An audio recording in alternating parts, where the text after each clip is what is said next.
La reunión se está grabando. Vamos a seguir adelante con nuestra reunión esperando su consentimiento. Nicole, y si no te...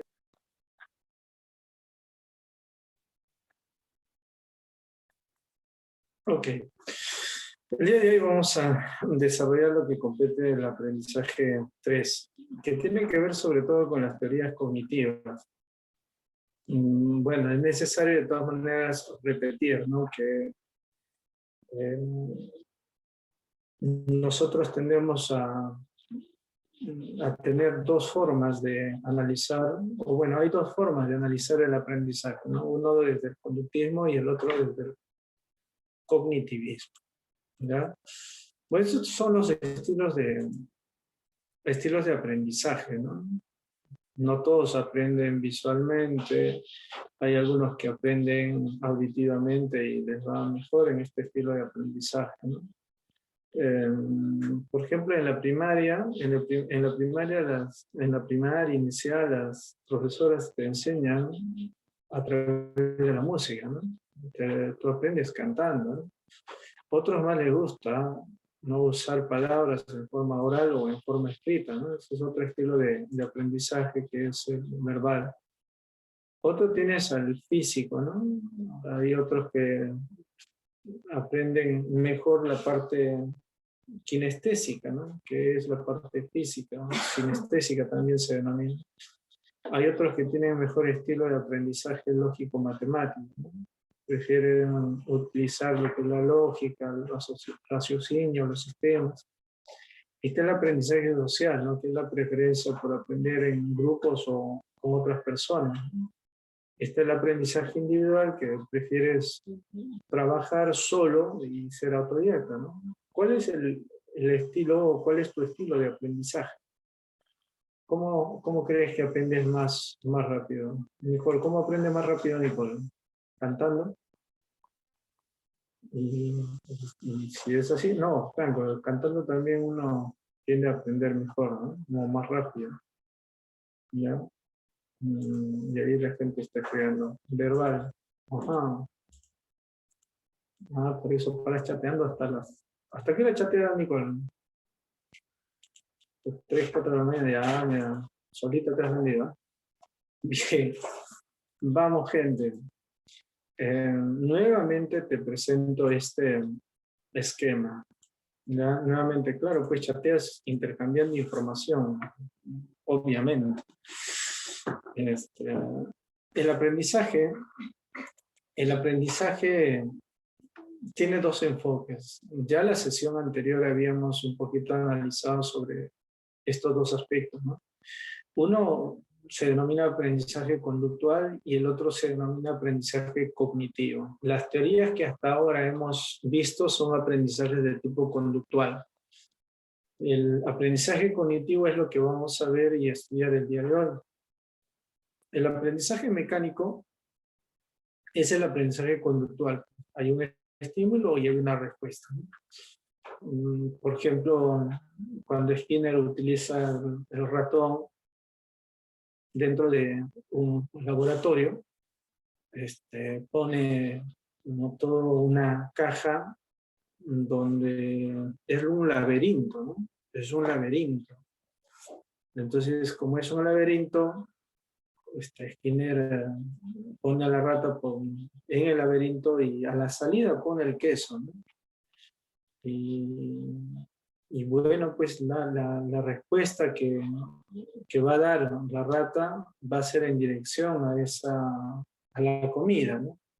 Entonces, cada vez que pone a la rata nuevamente en el laberinto, la rata mucho más rápido sale del laberinto, ¿no? Entonces hay una respuesta operante de la rata que está generando como premio, ¿no?, el queso que se va a comer, ¿no? Entonces ese es el estilo mecánico, ¿no? El estilo cognitivo va a considerar de que el aprendizaje se va a dar pues no en la respuesta ni en el estímulo, ¿no? Porque en el caso de la teoría de Pavlov, por ejemplo, o en todo caso, ¿no?, si incrementaba el estímulo era mejor la respuesta, ¿no? En el caso de Pablo no. Cuando se incrementa mejor la respuesta, el aprendizaje se va a desarrollar mejor, ¿no? Eso es lo que distingue entre lo que es condicionamiento clásico correspondiente del condicionamiento denominado pues operante, ¿no? O instrumental, ¿no? Bien, entonces, ¿qué es lo que debemos saber acá? Saber de que este aprendizaje cognitivo es lo que vamos a estudiar el día de hoy. O sea que el aprendizaje cognitivo no se desarrolla en la respuesta ni en el estímulo, ¿no? Se desarrolla en el proceso mediador. Y proceso mediador se denomina a esos procesos que están dentro del organismo, ¿no? El organismo que piensa. Hay un autor que se llama Edward Tolman, neoconductista, ¿no? Pertenece a la corriente de Skinner, ¿no? Y Tolman, ¿qué cosa es lo que va a decir? Bueno, Tolman va a decir de que el aprendizaje no solamente es conductual mecánico, ¿no? Se podría decir que Tolman da inicios a lo que correspondería pues al aprendizaje cognitivo. Porque, ¿cuál era el experimento de Pavlov con la rata? El experimento de Pavlov de Skinner con la rata era que él había desarrollado, a ver si lo ponemos acá. A ver, vamos a ver. Él había desarrollado una caja, ¿no?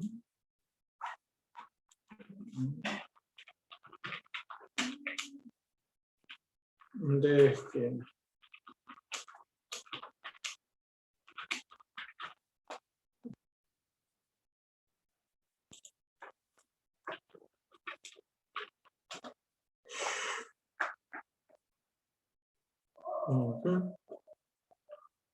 A ver, ¿dónde está? Acá está.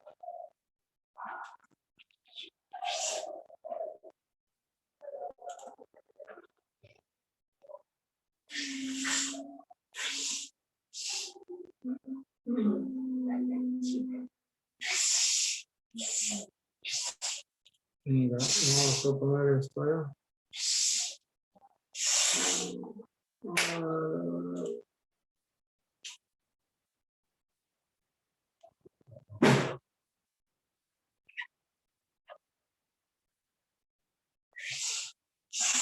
A ver.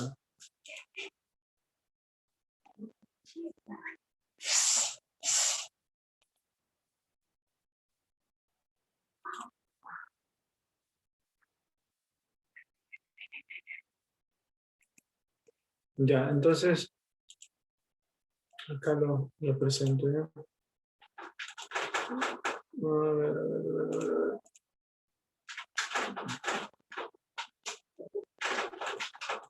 Mira.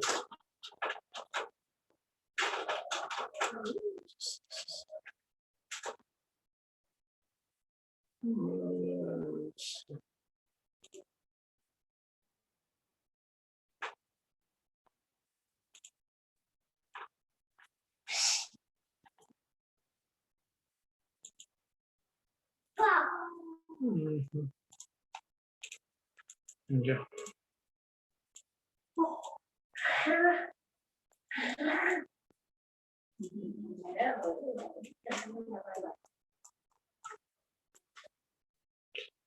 ¿Dónde estamos? Estamos acá, ¿no?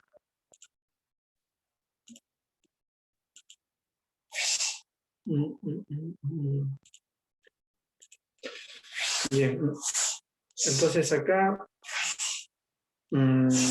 lo que hace Skinner es poner pues en un laberinto a la ratita, ¿no?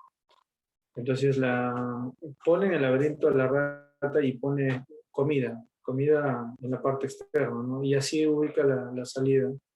Entonces lo que hace la rata es, en ese experimento casi 7 veces se demoraba el ratoncito para darse cuenta, ¿no? La primera vez que lo puso, divagaba para acá, para allá, iba y no encontraba la salida, ¿no? después casi de la sexta, séptima vez, recién logra salir de la caja, ¿no?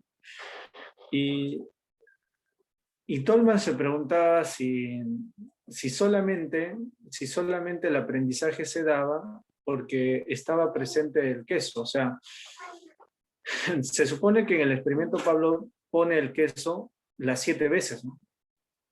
Y Tolman se pregunta, ¿qué pasaría si yo dejo al ratón en ese laberinto y las 5 veces que lo pongo en ese laberinto, no le doy queso?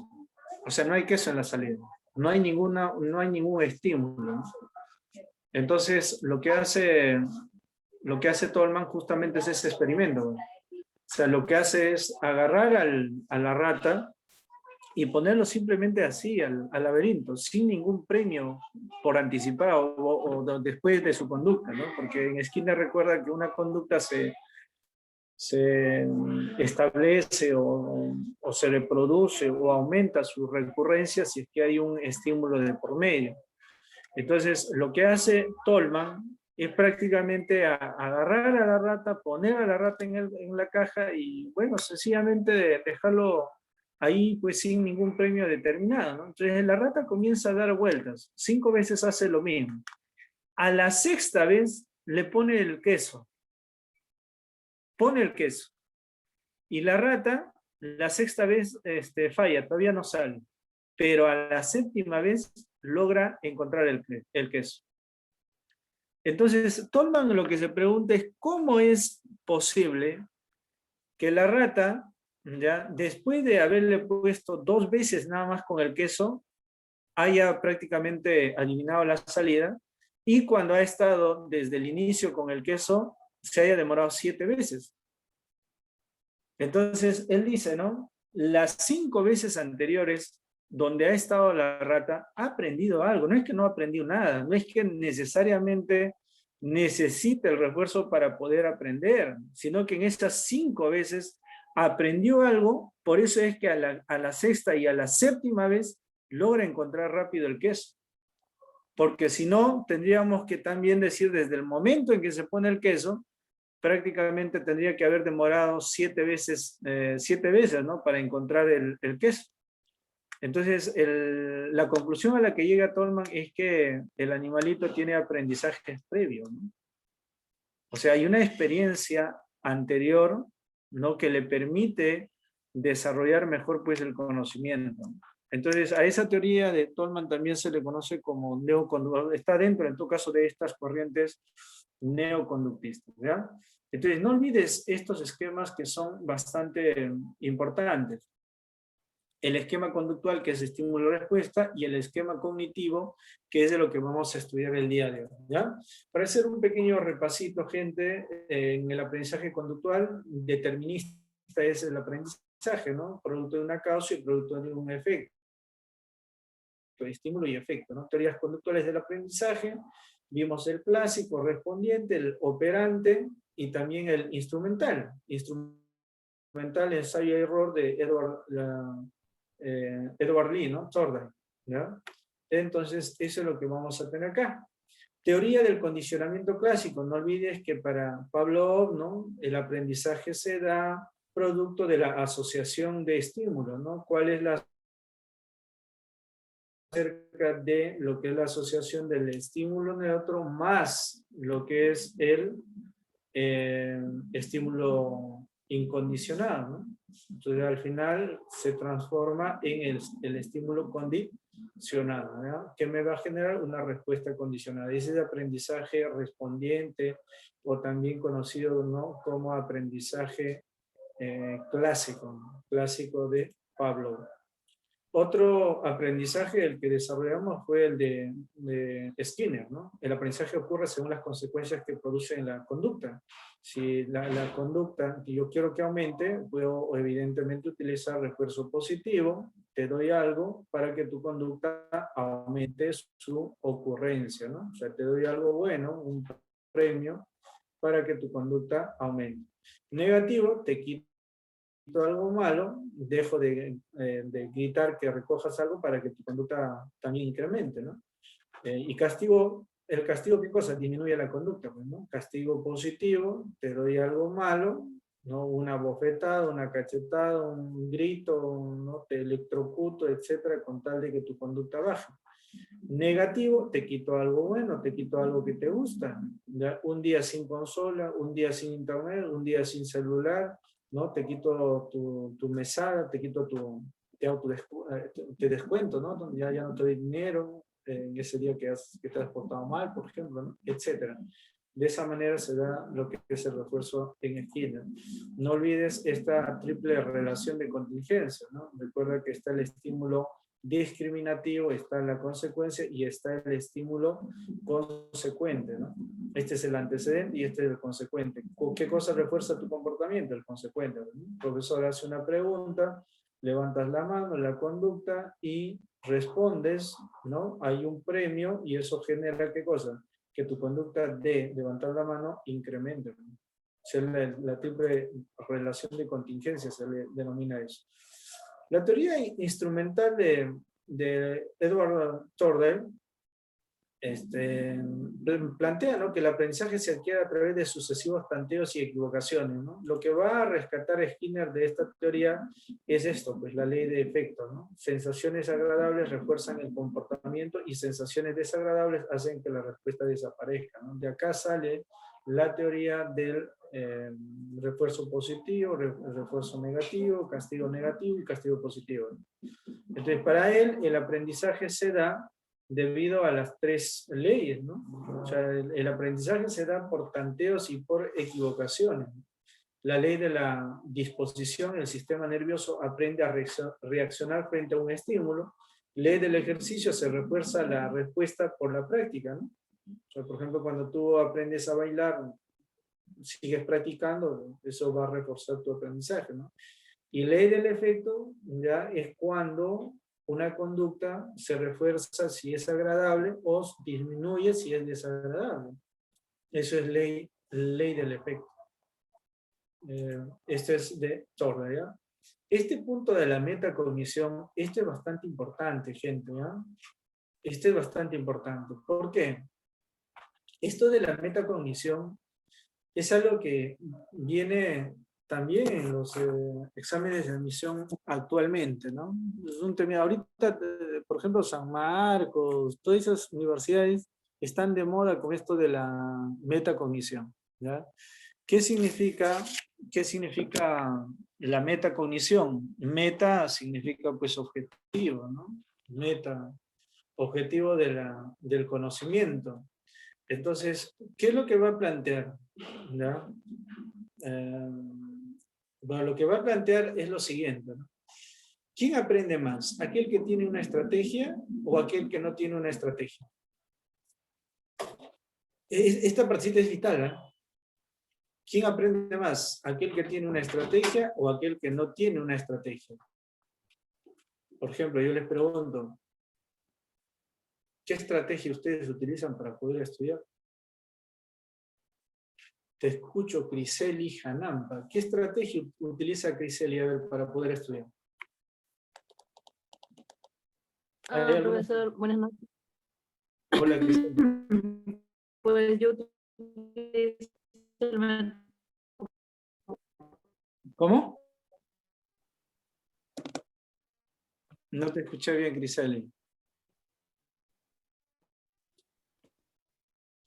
Muy bien, preguntamos entonces a El Alondra. método Pomodoro, profesor, ¿me escucha? Profesor, ¿me escucha? Te escuchaba entrecortado, ahora te escucho mejor.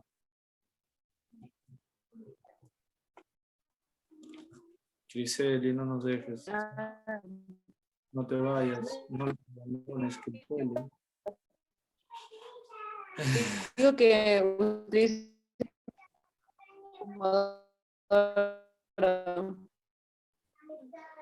Criseli, si me estás escuchando, se escucha entrecortadísimo, fuerte, ¿no? Ya. Escríbelo en el chat. Escríbelo en el chat. Nicole, los tres condicionamientos que hemos visto no son del cognitivo, ¿eh? Son del conductivismo.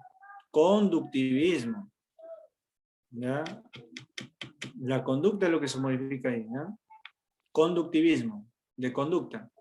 A ver, ¿qué estrategia? Recién vamos a entrar a hablar de aprendizaje cognitivo.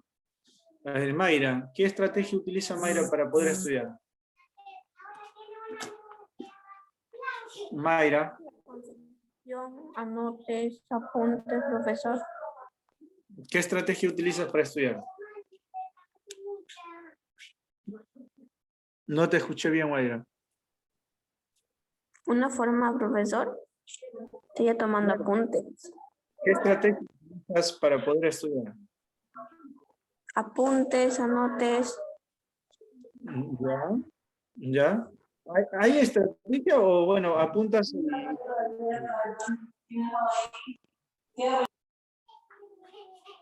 Vamos a seguir preguntando. Doris, Melissa, ¿qué estrategia utiliza Doris? Profesor, yo volví, mi internet se había ido, ¿me escucha? Ahora sí, Criselim, clarito y fluido. ¿Qué No, le estrategia? decía que yo utilizo el método Pomodoro, que me sirve bastante porque yo soy una persona que se distrae fácilmente. En cambio, ese método me ayuda a concentrarme a mí en lo personal, ya que son por estudiar en 4 periodos y estudiar en promedio de 20 a 30 minutos y te concentras solamente en una cosa y pones todo tu enfoque y tu atención en eso y 5 minutos de descanso y así 4 sesiones y me ha servido bastante útil a mí. Nada más, profesor. Crisel, tú sí, anda, deja la receta ahí en el chat, ¿no? La está escuchando, ¿no? Está escuchando. A ver, Carlos Alberto, danos la estrategia que utilizas para estudiar.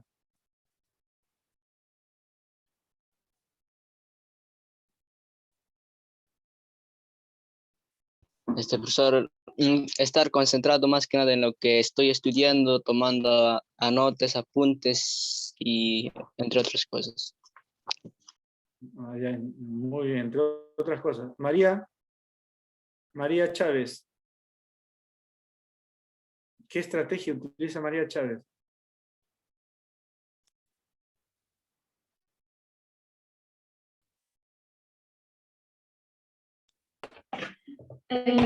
Buenas tardes, profesor. ¿Se me escucha? Sí, se te escucha. Ya, bueno, más que nada yo me baso en hacerme un horario, la organización, así para poder tener un límite de tiempo y también un cuanto de descanso, así como más o menos explicó la compañera Araceli, algo más o menos es así. Ajá. O sea, eso significa, mira, gente, haciendo una rápida evaluación, o sea, sí tienen estrategia de estudio, ¿no? Por ejemplo, estrategias de estudio, los mapas conceptuales, los resúmenes, los parafraseos, todo eso va a ayudar seguramente a poder estudiar. A eso se llama metacognición. O sea, ¿cuál es el gran descubrimiento de lo que es la metacognición? Es que nosotros, para poder estudiar adecuadamente, debemos de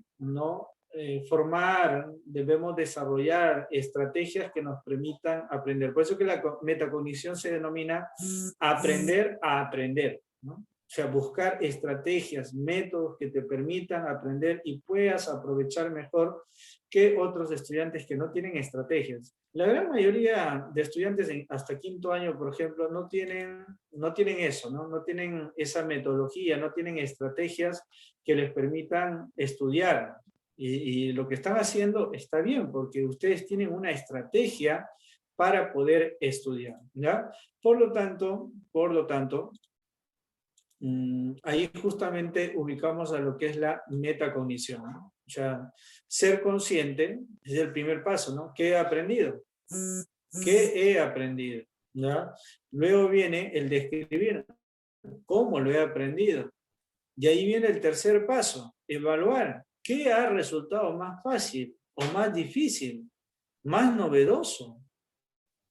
Y cuarto paso, ¿cómo lo puedo mejorar? O sea que no solamente el método que hayas utilizado hasta ahora, ya lo utilices por utilizar, sino que puedas, ¿no?, sacar conclusiones de qué has aprendido, cómo lo has aprendido, ya, evaluar si ¿no? ¿Qué cosa te ha resultado más fácil o más difícil, más novedoso? Y de ahí todavía tienes que buscar la mejora, ¿no? Mejora para qué te ha servido también. Esa es la planificación. Entonces, cuando tú haces eso, estás aplicando lo que es la metacognición. O sea, no solamente es quedarte con lo que ya has utilizado, sino ir más allá, buscar nuevas estrategias de aprendizaje. Entonces, tu pensamiento es igual a la eficacia y la destreza que tú puedes ir desarrollando en ti mismo. ¿Ya? Eso es bastante importante, gente. ¿eh? Entonces, cuando te pregunten qué cosa es la metacognición, es aprender a aprender. ¿Eso qué significa, profe? Buscar estrategias de aprendizaje que me permitan mejorar el resultado, ¿no? La eficacia de mi aprendizaje. Esa es la metacognición. ¿Ya? Ahora sí, entramos de lleno al aprendizaje cognitivo. El aprendizaje cognitivo son cambios que ocurren en los procesos mediadores. ¿Cuáles son los procesos mediadores? La O, pues. La O. O sea, por ejemplo, si yo te digo, ¿no? Si te doy una cachetada, tú me respondes tal vez con un puñete, ¿no? Pero si yo te doy una cachetada, ¿no? Volteas y me ves que soy una mujer, ya evidentemente la respuesta no va a ser la misma, ¿no? Entonces, ¿dónde aprende el sujeto? Aprende en sus esquemas mentales. O sea, aprende en sus procesos mediadores. A eso se llama procesos mediadores o procesos mentales. O sea, aprende el organismo. Ahí es donde se configura el aprendizaje. Cuando tú manejas la bicicleta, ¿te has caído? ¿Quién no se ha caído varias veces? Si evidentemente has aprendido a manejar la bicicleta, todos nos hemos caído en la bicicleta, ¿no? De las caídas, de los tanteos hemos aprendido, pero no solo de las caídas y de los tanteos, también hemos aprendido de qué cosa, porque como se dice, pues no, nuestros procesos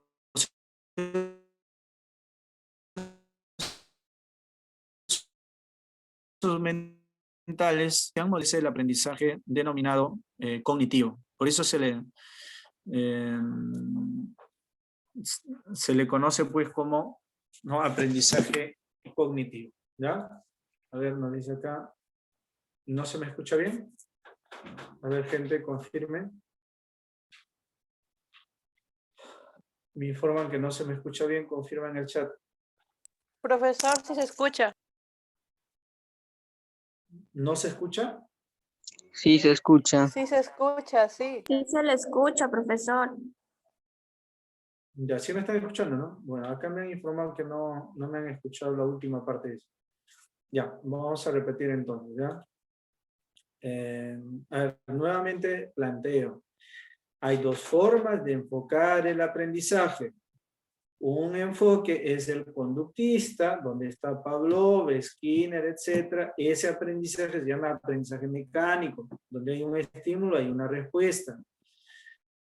En cambio, el aprendizaje que vamos a desarrollar el día de hoy es el aprendizaje cognitivo, donde está este esquema: estímulo, organismo, estudiante. No solamente es un ser mecánico que frente a un estímulo da una respuesta, sino que antes de dar una respuesta utiliza su pensamiento, su percepción, su memoria antes de dar una respuesta. Por eso te ponía el ejemplo, ¿no? Te ponía el ejemplo. A ver, vamos a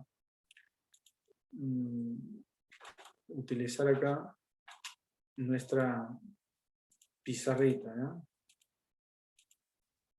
¿Dónde está mi open board? Ya está. A ver, esto voy a presentar. Ya está. Entonces, el aprendizaje conductista, por ejemplo, si alguien te da una cachetada, ¿ya? La respuesta es que la respuesta va a ser ¿qué cosa? Va a ser tal vez que tú también le respondas con otra cachetada, ¿no? Si alguien te da no sé, pues un beso, tal vez tú reacciones de una manera determinada. Este es el aprendizaje mecánico, ¿no? Acá se da por estímulo y respuesta. El aprendizaje cognitivista ya es estímulo, organismo, esta es la O de organismo, ¿ya? Y la respuesta que vas a dar, ¿ya? Entonces, estímulo, alguien te da un beso, supongamos que es una chica, ¿ya? Tú eres un varón, tú miras a la chica y evidentemente antes de alejarte de la chica ves quién es, pues, ¿no? Entonces, ¿dónde cambia? ¿Dónde se desarrolla el aprendizaje? Se desarrolla en ti, en tu pensamiento, en tu memoria, etc. Por ejemplo, no va a ser la misma respuesta si es que te da un beso un varón. ¿Te das cuenta? O sea, la respuesta va a cambiar acá debido a que aquí se desarrolla, ¿qué cosa? El aprendizaje. Bueno. Acá, en este esquema es donde se desarrolla el aprendizaje. No es que como acá siempre la respuesta va a ser la misma, ¿no? Le doy carne, el perrito siempre va a salir, no. Acá cambia nuestro esquema mental. Por eso que para la teoría cognitivista, el aprendizaje no se desarrolla ni acá, sino se desarrolla en el organismo. ¿Ya? Ahí es donde se va a desarrollar lo que es el aprendizaje, porque el organismo, o sea, el organismo o los procesos, a eso se llama procesos mediadores, gente, ¿ya? Procesos mediadores, ¿ya? Procesos mediadores, o también se le conoce como esquemas mentales, como cuáles, el pensamiento, ¿ya? En la conductual no, pues en la conductual el aprendizaje se desarrolla bien en la respuesta, si es Skinner, o bien en el estímulo, si es Pavlov. Cuanto mejor sea el estímulo, mejor la respuesta en Pavlov. Cuanto mejor sea la respuesta que da, por ejemplo, acá la persona, mejor va a ser el estímulo. Cuanto mejor participes en clase, más premio va a haber. En cambio, en Pavlov no es así, ¿cierto? En Pavlov es cuanto mejor te doy el estímulo y lo asocio con un estímulo incondicionado, mejor va a ser la respuesta. Esa es la diferencia. En cambio, aquí en el aprendizaje cognitivista no es mecánico. Acá no es que yo siempre voy a dar respuestas, sino que acá se tiene que desarrollar el aprendizaje, o sea, porque tienes pensamiento, tienes memoria, ¿no? Antes de dar una respuesta, acá se configura todo el aprendizaje. Entonces, el aprendizaje es acá. Yo he aprendido a manejar bicicleta, pero ¿te has dado cuenta que llega un momento en que tú te das cuenta cómo debes de pedalear? ¿Cómo debes de agarrar el pedal, ¿no? ¿Cómo debes de agarrar lo que es la manija no sé, pues, de la bicicleta, etcétera? Claro, o sea, ¿dónde se aprende eso? Acá, pues, acá es donde aprendes, en tu cabecita, como se dice, ¿no? En tus procesos mentales. Esa es la diferencia entre lo que es el aprendizaje de tipo conductual con el aprendizaje cognitivo. Entonces, desde el día de hoy, como te digo, vamos a repasar un poco de lo que es el aprendizaje cognitivo. ¿Ya? Vamos por acá. Entonces, estos son los aprendizajes de tipo cognitivo. Está la teoría de la Gestalt, está el TPI o la teoría del procesamiento de la información, está el aprendizaje por descubrimiento, está el aprendizaje significativo y está el aprendizaje sociocultural. Todas estas teorías se aplican en diversos campos del aprendizaje. El aprendizaje por descubrimiento sobre todo está orientado al aprendizaje escolar. Todas estas teorías pertenecen a esto que se llama, ¿no?, en educación, las teorías constructivistas del conocimiento. Que más adelante, de todas maneras, lo vamos a mencionar, ¿ya? Entonces, partamos por la primera teoría del aprendizaje cognitivo, que es la Gestalt. La Gestalt se aprende producto de la reorganización del campo perceptivo. ¿Quién es este señor? Es Wolfgang Kohler. ¿Qué significa? Que le escuche.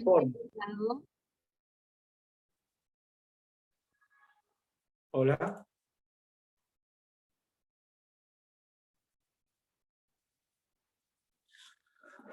Oh, nada, ¿no se escucha?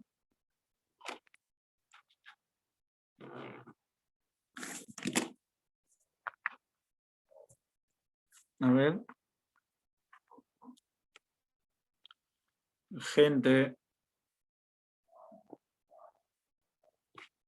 A ver, a ver. Me escriben por acá. Ya, no sé, a ver, no sé si es solamente mío el audio, no sé qué ha pasado. Si se escucha, dice por acá. Por favor, sería bueno que escriban en grupo, porque si solamente una persona me está escribiendo al chat, yo no voy a saber si se escucha o no se escucha.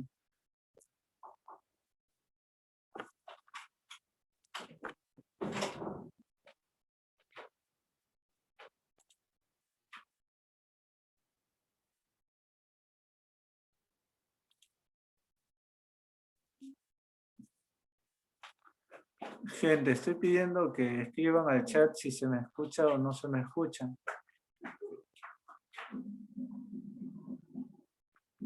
Sí, se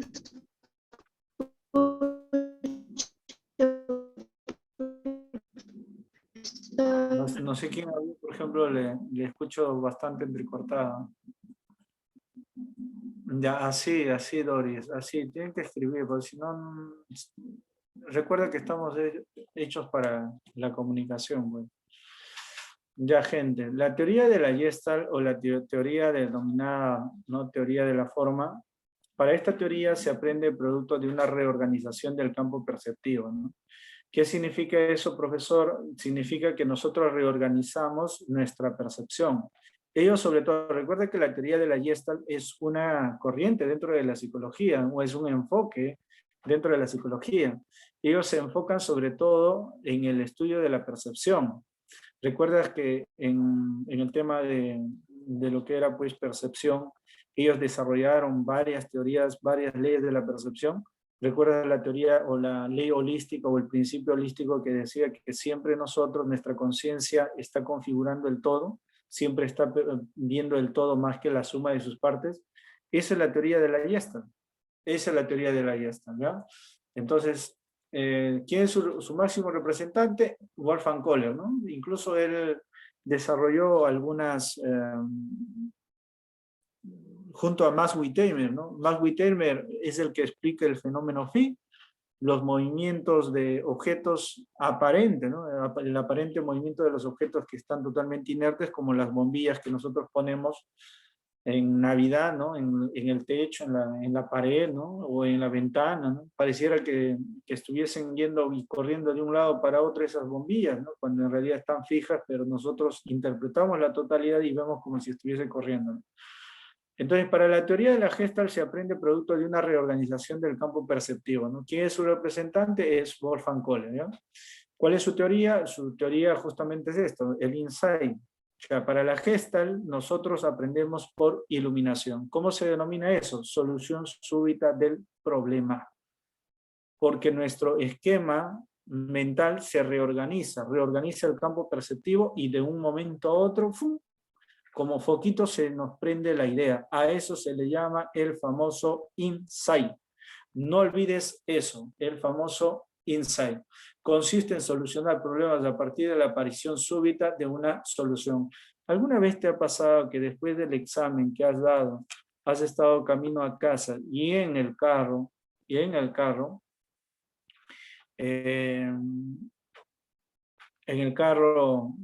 sacas el problema y comienzas a desarrollar, y entiendes el problema y te sale la respuesta? Entonces, ¿qué ha pasado? Insight. Insight. ¿Alguna vez te ha pasado? Digo yo, tal vez te ha pasado, o tal vez no, o tal vez has visto como experiencia en otras personas, ya que constantemente su pareja les engaña, ¿no? Y la pasan mal, etcétera. ¿Te ha pasado o tal vez has visto en algunas amiguitas, ¿no? Tú le dices a tu amiguita, oye amiga, ¿no? Él te engaña, sale con otras chicas, ¿no? Y esta chica igual le llega y continúa con ese pata. ¿Qué ha pasado? Cuéntame, cuéntame. Claro, pues, profe, sí pasa. Y a pesar de que le has mostrado pruebas, a pesar de que ya sabe que le engaña, todavía sigue con el pata, al final tú te das cuenta de que esta persona llega un momento en que por fin se da cuenta O sea, pasa eso, ¿no? Hay personas que después de tanto sufrimiento, digas lo que le digas, oye, no entienden, gente. No entienden. O sea, así ya les has mostrado pruebas de todo, no entienden. Yo, profe. Yo todavía dice, mire, Broma, yo broma, todavía, broma. Broma. yo todavía, para azotarte. Oye. Entonces, entonces, ¿qué pasa, profesor? ¿Qué pasará pues en los esquemas mentales? ¿Qué pasará en la percepción? Por ejemplo, en la percepción, ¿sabes lo que pasa? Lo que pasa es que piensas que ese sujeto te valora todavía. Entonces, mientras no cambie esa forma de pensar, tu respuesta va a ser la misma. Por eso que el insight justamente dice, pasa un momento en que la persona logra entender, logra reorganizar todo ese campo y por fin dice, este desgraciado solo juega conmigo, este desgraciado no quiere nada conmigo, yo estoy perdiendo el tiempo, y cambias de pensamiento. ¿A eso cómo se llama? Insight. Solución súbita del problema. ¿Te das cuenta? Así es. Y verdad, gente, verdad. O sea, que hay personas, pero de contra de la patada. Por ejemplo, esos estudiantes que tú le dices, ya cambia, hijo, ya mira, tiene más de 20 años, sigues con el DOTA, mira, incluso vea, tus hermanitos ya están viniendo, tienes que cambiar, tienes que, nada, igualito, le llega, se va a jugar a DOTA en vez de estar ahí en la academia o en algún lugar estudiando. Dota, Fortnite, ¿qué más juegas? Free, ¿no? Etcétera, o te vas con los patas a perder el tiempo, ¿no? Entonces, Free Fire juegan los niños. Distalitos. Ya ves, mira, Free Fire. Mira estos viciosos, ¿ves? ¿De quién está hablando? Ni siquiera lo digo quién está hablando. ¿Ya? Y ahí, gente que juega, ¿ves? ¿Ya? Pero inviten, envidiosos, solitos no juegan. ¿Ya? Among Us y no sé qué cosa, hasta las 3, 4 de la mañana, en vez de estar estudiando. Hasta que pasa una situación en la que su campo perceptivo se reorganiza y entienden de que no debe ser así. O sea, que uno, ese esquema mental, su pensamiento, su memoria, su percepción, todo eso se reorganiza, cambian los esquemas, o sea, es como si se movieran las tuercas de tu cerebro y por fin entiendes, ¿no? Que estás perdiendo el tiempo, que tienes todo un camino por recorrer y estás que te desgracia la vida de esa manera. ¿Te das cuenta? ¿Ya? Ojalá a todos nos dé insight para muchas cosas, ¿no? ¿Ya? Entonces, Kohler va a manipular ahí está, me han escrito, parece una charla, acá por interno me escriben, dice, parece una charla su clase para la vida, dice, no, pero es que en serio, bueno, casos así puntuales de lo que ocurre, o no ocurre así. Yo tengo, en mí mismo ha pasado esas cosas, ¿no? Franco. O sea, no sé, pues, ¿qué tendrás, no? Tu esquema todavía no está maduro, no entiendes, pues. Te dicen, no hagas esto, peor lo haces. Ve a la academia, estudia. Oye, gente, antes, bueno, ahora por lo menos tu papá no te chequea. No, pero hay algunos, por ejemplo, que no entienden eso. Papá, mamá se va a trabajar y ellos, pucha, felices en la computadora, ¿no? Supuestamente están en clase, pero están ahí jugando, haciendo otra cosa. No entienden, tercos. Pero bueno, ¿no? Continuamos. Él utiliza a monitos. Wolfgang Kohler utiliza monitos para su experimento. ¿Qué es lo que hizo Kohler? Puso a un mono en una jaula y ese mono que puso en esa jaulita le puso 2 varas, una corta y otra más larga. Y puso plátanos fuera de la jaula. El monito intentó jalar con la vara corta, no pudo. Y después de haber hecho varios intentos, se dio cuenta rápidamente, súbitamente, de que había una relación entre la otra vara y esta vara pequeña que tenía. y rapidito lo juntó y pudo solucionar el problema. Entonces, de esa manera desarrolló esta teoría Wolfgang Kohler con respecto al aprendizaje por insight. Otro aprendizaje es la teoría del procesamiento de la información, también conocida como el TPI, ¿no? Se entiende el aprendizaje como una analogía mente-computadora. ¿Qué significa? Que nuestro aprendizaje es parecido a la de una computadora. ¿Por qué, profesor? Hay una secuencia, o sea, se procesa la información, hay una recepción que se almacena y luego se discrimina, ¿no? El estímulo adecuado que vas a procesar. ¿Cuál es la secuencia? Primero está el registro sensorial, ¿no? O sea, recuerda que nosotros recogemos a través de nuestros sentidos información del exterior. Luego, para poder seleccionar un estímulo determinado, utilizamos lo que es la atención. Luego ocurre lo que es la percepción, porque nosotros, ¿qué cosa hacemos? Al recoger esos estímulos, luego los juntamos, integramos e interpretamos. Esa es la percepción. Esto ya prácticamente deberías dominar, porque hemos hecho el tema de sensación y percepción, y claramente te dije que cuando comes un helado, a través de tus papilas gustativas, no es que te das cuenta que es un helado. Tus papilas gustativas captan lo que son sabores, y el músculo de la lengua capta si es frío o es caliente.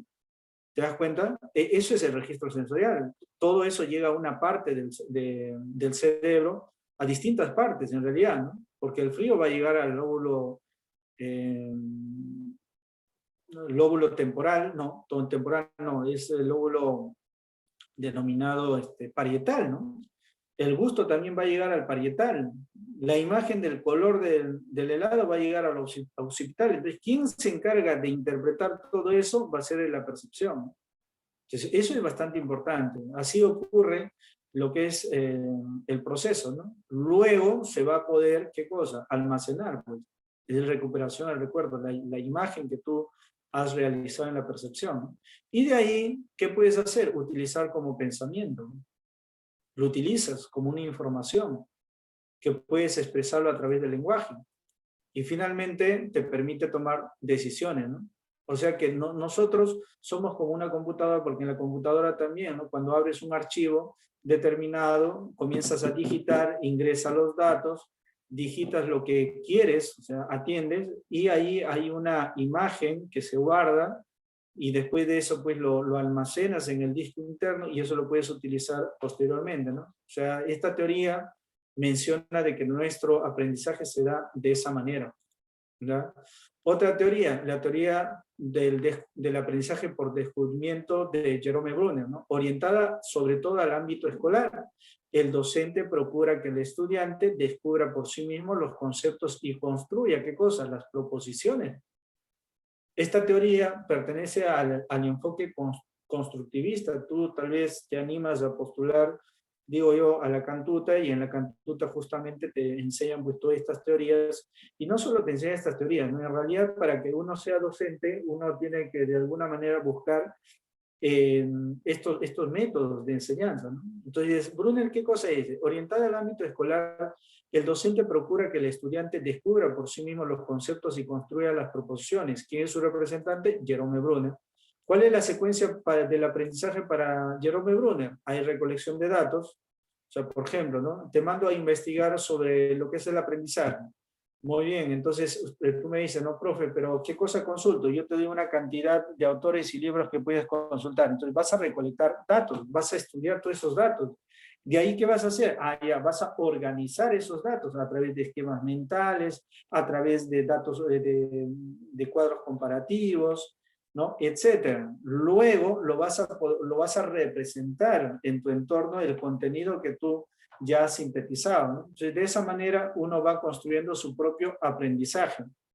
Se hace uso de la inducción, o sea, se parte de casos particulares para que el estudiante llegue a generalizaciones, o sea, él utiliza el método inductivo, va de lo particular a lo general. Entonces, por ejemplo, acá, ¿no? Los niños aprenden, ¿de qué forma? Descubriendo. O sea, yo no le voy a decir a un niño, mira, ¿sabes qué? Escucha bien, ¿ah? Un pato tiene pico, ya es amarillo, su pie O sea, ¿no sería más fácil, dice Brunner, enseñarle a un pato, o sea, un animal, mira, ese es un pato, ya está? En química, ¿no sería mucho más provechoso para ti enseñar, ¿no? Cómo se hacen las soluciones? Ahí los niños no aprenderían descubriendo mejor. En psicología, si se habla de personalidad, ¿no deberías, no, a los estudiantes llevarlo a un espacio donde, mira, así aprenden acá, ¿no? O así se desarrolla lo que es el aprendizaje en esta institución, aplican esta metodología? ¿No crees que así sería mejor su aprendizaje? Eso es lo que va a decir Brunner.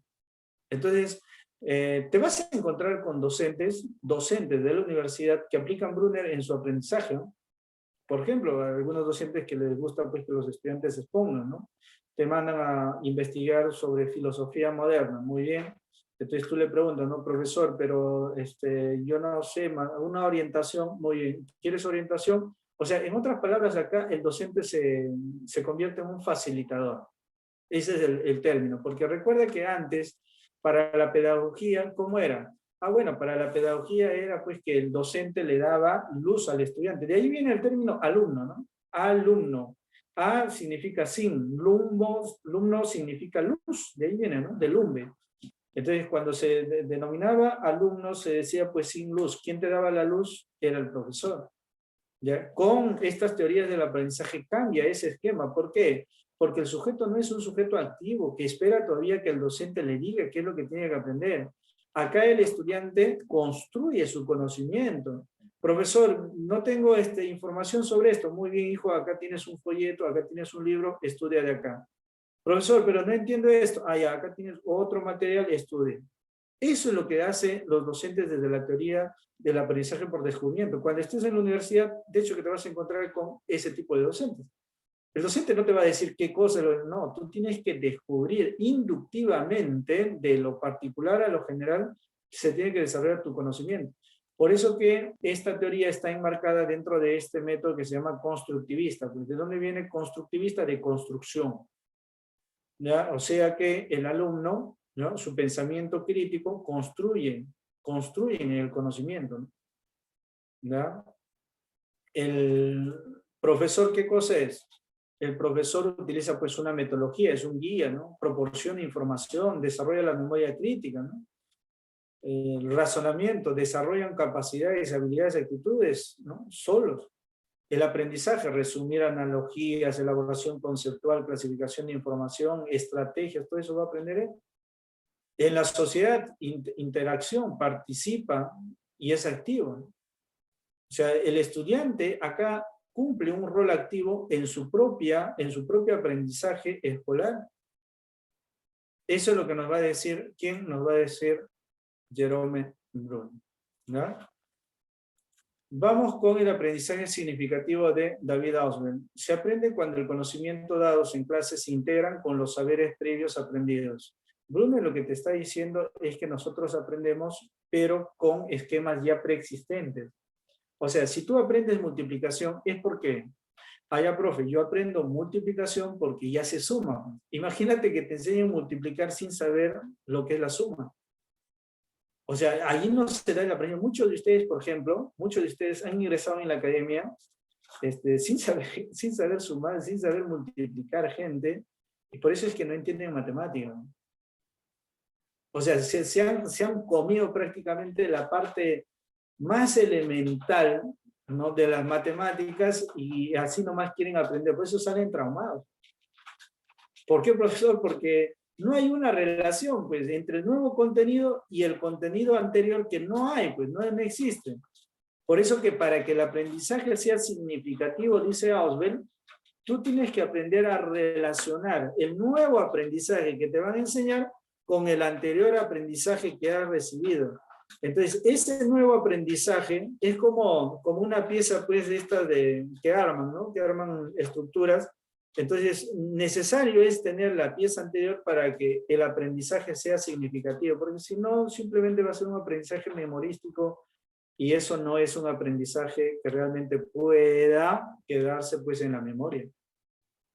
¿ya? Por eso que él distingue dos tipos de aprendizaje, ¿no? El memorístico, el mecánico, necesita que esté repasando a cada rato, y el significativo, que es el comprensivo, resistente al olvido, ¿no? Entonces, los contenidos recibidos en clase se integran al conocimiento archivado en la memoria en un proceso denominado inclusión o subsunción. ¿Eso qué significa, profe? Cuando tú logras, ¿no?, que el nuevo aprendizaje se enlace con el anterior aprendizaje, ahí ocurre lo que es la subsunción o la inclusión. Entonces, justamente Oswald va a decir, ¿no? La maestra dice, hablaremos de los animales de la granja. Muy bien, en el libro viene...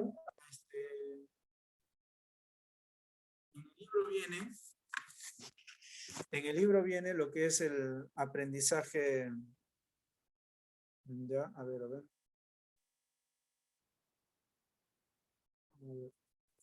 ¿Se me ha cortado, creo? No, ¿no? ¿Se me escucha, no? Sí, profesor, sí se lo escucha.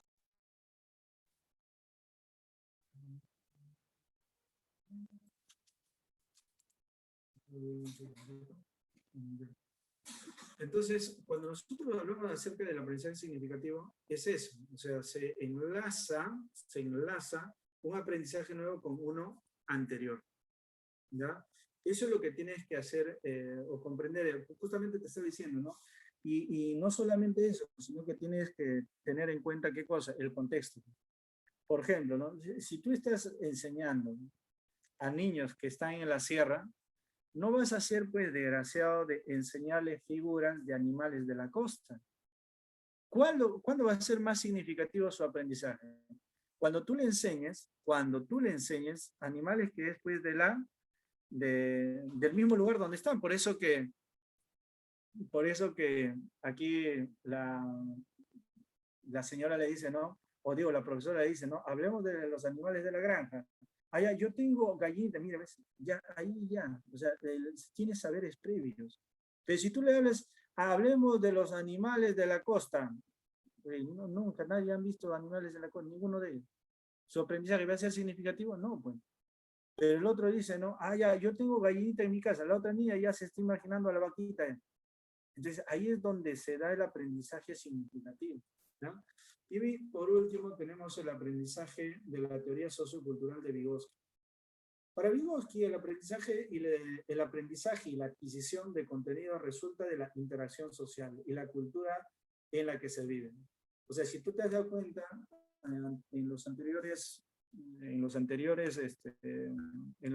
teorías, cuando Brunner te habla acerca de que tú construyes tu conocimiento, los niños aprenden descubriendo, él no desarrolla o en todo caso no se da cuenta de que el aprendizaje es social. O sea, ¿qué significa eso, profesor? Tú puedes estudiar solita Giseli, tú puedes estudiar solita Nicole, tú puedes estudiar solita, ¿no? Dori, María, etc. Pero ¿sabes cuándo tú aprendes más? Cuando estudias con los demás. ¿Por qué es importante, por ejemplo, la sesión con varios estudiantes? Porque hacen preguntas y a partir de esas preguntas los otros también aprenden. O sea que el aprendizaje es social. El aprendizaje social no es individual, no es que tú solito construyes tu conocimiento, sino lo que aporta el resto también te sirve en el proceso de aprendizaje. Por eso que él le pone un énfasis a la interacción social y a la cultura, ¿no?, en la que uno vive. Lev Vygotsky, ruso. Existen mediadores como el lenguaje, los padres, amigos, tutores, maestros, que promueven que la persona se apropie de los contenidos de la cultura. Él plantea 3 zonas de desarrollo, ¿no? Una zona de desarrollo, o también se llama NDR, o sea, nivel de desarrollo real, zona de desarrollo proximal y lo que es la zona de desarrollo potencial, se le llama esto, ¿no? Entonces, la zona de desarrollo próximo es el punto medio, ¿no? Es el mediador. ¿Quiénes son mediadores? Acá está, bueno, mediadores, el lenguaje, los padres, amigos, tutores, maestros, etc. Esos son los mediadores. Entre el NDR, que es el nivel de desarrollo real, y el NDP, que es el nivel de desarrollo potencial. profesor, no entiendo. Ya, acá lo vas a entender mejor. Para Vygotsky, ya, el aprendizaje no se desarrolla porque tú captas, ¿no? Porque tú construyes solito tu conocimiento, sino que el aprendizaje es sociocultural. O sea que si tú vas a desarrollarte acá, por ejemplo, ¿no? El niño limitado a resolver problemas por sus fuerzas, ¿no? Esa es la zona de desarrollo real. El andamiaje es la colaboración, la asistencia del adulto, ¿no? Puede ser tu hermano, tu amigo, puede ser tu papá, tu profesor, etc. Eso se llama zona de desarrollo próximo, o también conocido como andamiaje. ¿Ya? Ellos te van a ayudar a que tú puedas cruzar esto y llegar acá, a la zona de nivel de desarrollo potencial, que es la autonomía para poder resolver problemas por sí solo. Por ejemplo, profe, no sé manejar bicicleta, esa es mi zona de desarrollo real. Mi amigo, mi pata, que ya sabe manejar, me enseña. O sea, él es tu soporte, por eso es que una teoría sociocultural, porque sin él no hubiese llegado a desarrollar tu zona de desarrollo potencial. Me enseña y yo he aprendido. Ahora yo por sí solo comienzo a manejar la bicicleta. ¿Te das cuenta? Zona de desarrollo real. Yo no sabía qué cosa era teoría cognitiva, metacognición. Yo no sabía nada de lo que me está hablando el profe. Ya, ¿yo qué cosa soy para ti? Andamiaje, zona de desarrollo próximo. Ahora que vamos a hacer la práctica, por ti solo puedes resolver. Si te daba antes la práctica, ¿lo ibas a hacer? No, pues, no. Ahora que vas a tener la práctica, por ti solo puedes resolver la práctica. ¿Te das cuenta? De esa manera nosotros vamos aprendiendo. Esa es la teoría de Vygotsky sobre lo que es el aprendizaje. ¿Ya? ¿Hasta acá alguna pregunta por parte de ustedes?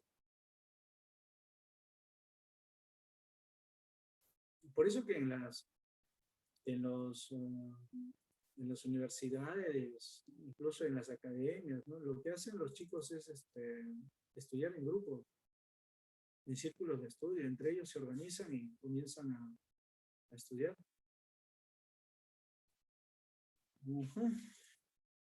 Y vamos por acá. Profesor, ¿nos puede pasar el PPT?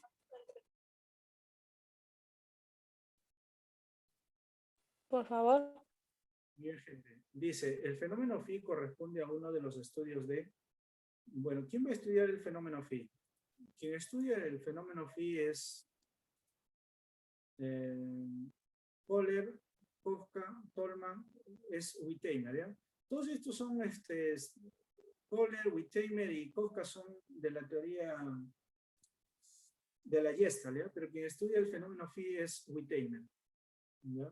Te comenté el fenómeno phi, objetos en aparente movimiento cuando no se mueve nada, de Wertheimer. En la Gestalt utilizó como métodos para estudiar, ¿qué cosa?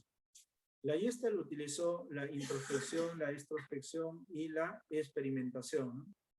Entonces, ¿qué cosa estudian? Para estudiar, ¿qué cosa estudian? ¿Los procesos mentales? Claro, la percepción, ¿no? La percepción es lo que va a estudiar. Procesos cognitivos. ¿No? De acuerdo con Tolman, en el neocognitista, la meta es el significado. Percepción sensorial. La conducta, ¿no?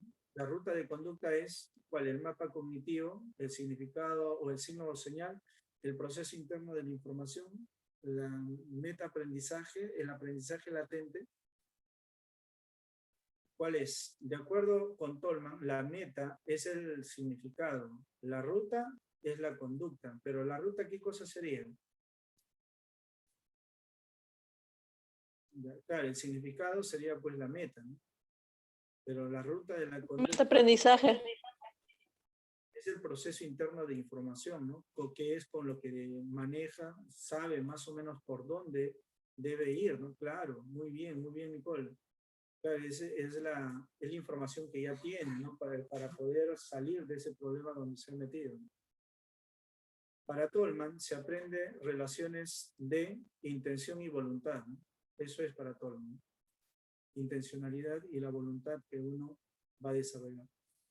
De acuerdo con la TPI, o sea, la teoría del procesamiento de la información, se aprende, el aprendizaje se produce por adaptación sensorial, no, pues, ¿no?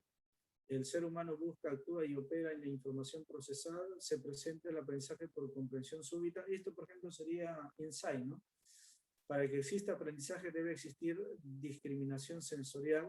La nueva información se incluye en la antigua. Esto es aprendizaje significativo. Entonces, ¿cuál sería para la TPI? ¿El aprendizaje se produce por adaptación sensorial? No. El ser humano busca, actúa y opera con información procesada. Este.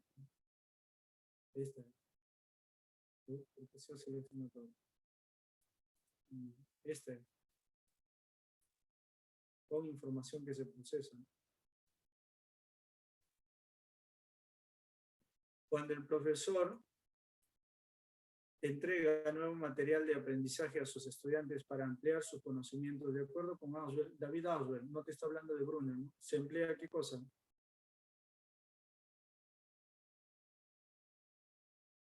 Comprensión súbita, no, pues, ¿no? Inclusión derivativa o inclusión correlativa, por ahí está, ¿no?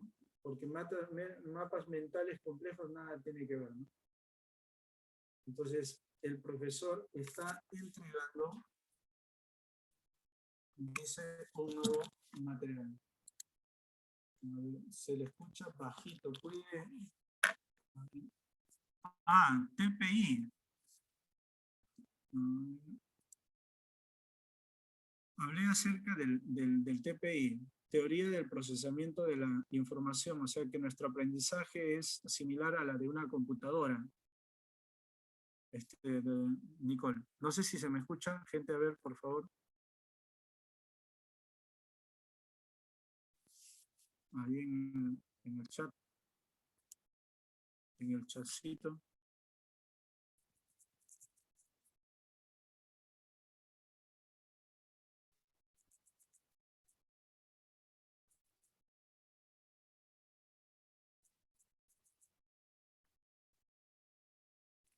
Ajá. Ya se me escucha, ¿no? No se me está escuchando bajito eso.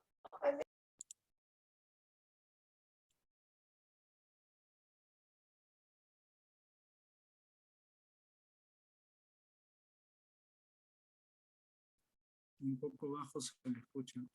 A ver, Profesor, no tendrá tiempo para...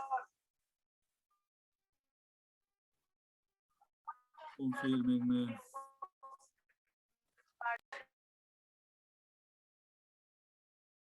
Oye, no les escucho nada. Profesor, ¿me escucha? Bajito. Es mi señal, ¿no? Voy a salir, ¿ya? Qué raro. No, profesor. Profesor, ¿me escucha?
¿Ahí se me escucha?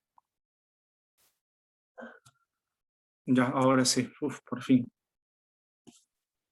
Profesor, ¿me Ya, escucha? ahora sí. Sí, ahora sí, oye, gente, se había bajado totalmente el volumen. Qué raro. Ahora sí se me escucha, ¿no? Sí, profesor. Profesor, le Ya, decía, hemos quedado con las chicas de que hemos estado hablando de que no se escucha, no, su clase está muy rápida y nos interesa mucho aprender sobre su clase, si no tendrá en otro momento tiempo para que nos pueda dar más clase, con más calma. ¿Cómo no te escucho bien? A ver, Sandra, ¿me decías que ahorita tienen que salir a otro lado? No, no, profesor, sino que queremos aprender su clase más y como el tiempo muy lento, el tiempo va Muy rápido. el tiempo no abastece pues ya que su clase va muy rápida. ¿Ah, sí? Sí, No, profesor, no no me tendrá habían tiempito dicho en eso. estar a la medianoche. ¿Qué? ¿Hoy día? A ver, no sé, díganme ustedes, pues, ustedes tienen la palabra. Nosotros tenemos tiempo toda la tarde. Ya, bueno, programemos y ya pues buscamos la forma de cómo nos adecuamos. ¿Les parece? Sí, profesor. Ya. Bien, entonces terminamos la prueba porque si no me van a llamar la atención, ¿ya? Muy bien.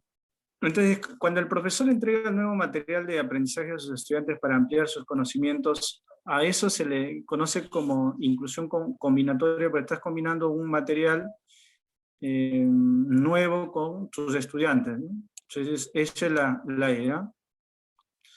La conciencia propia que tiene de cómo adquiere y procesa el conocimiento, la conciencia propia que se tiene de cómo adquiere y procesa el conocimiento, la conciencia propia, esa es la metacognición, ¿no? Discriminar la textura de una tela y su calidad se lograría por aprendizaje perceptivo, significativo, condicionamiento, insight. Discriminar la textura de una tela y su calidad, ¿por qué sería? Aprendizaje previo, pues, ¿no?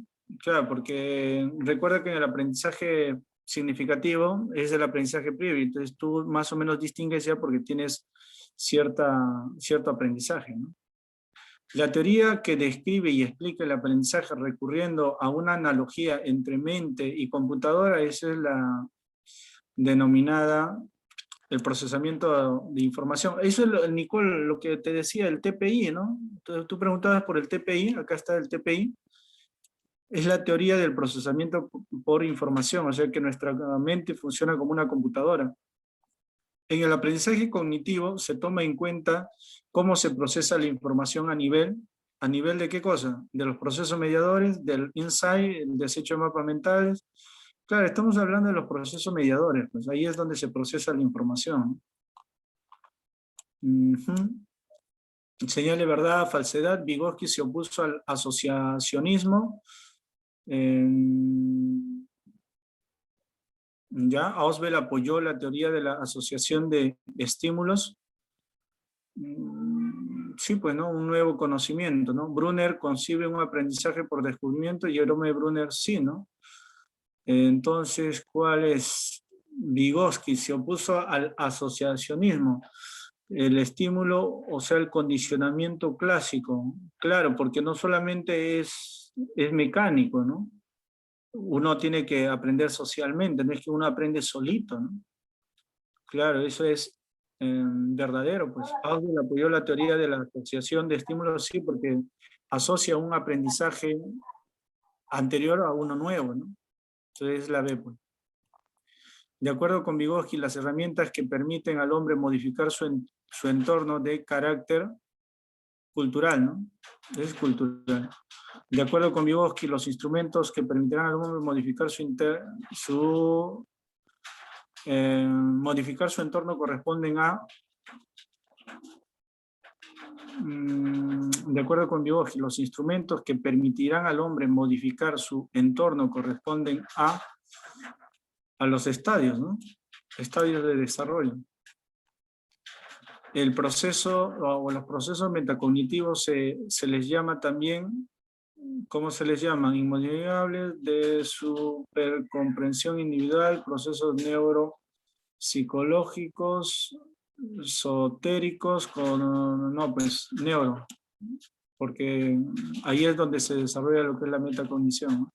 Mientras que los procesos cognitivos se refieren a las formas de construir el conocimiento, los metacognitivos Ya reestructuran las asociaciones entre estímulo y respuesta, buscan cambiarlo, permiten desintegrarlo, permiten retener conciencia y control de ellos, permiten solo no, pues permite tener conciencia y control de esos conocimientos que se adquieren a través de los procesos cognitivos, ¿no? Claro, ese es, ¿ya? Hasta ahí nos vamos a quedar. Yo me estaba hablando, ¿quién? Sandrita, creo, ¿no? Sandrita, bueno, no sé, me pasan la voz si es que quedan en algo y por interno podemos ir conversando, ¿ya? Y bueno, ahora sí, gracias, no es suficiente, necesitamos más psicología, más como el poder. Yo tengo la idea de que nos cite un seminario, usted me avisa cuando puede, ¿ya? Ok, Nicole. Está bien, ya usted más o menos selecciona los temas y ya pues desarrollamos una sesión, no sé, de 2, 3 horas, más amplio, más tranquilo. Ya vemos, ¿ya? Bueno, gente, me despido, me tengo que ir a otro lado. Chao, muy buenas tardes.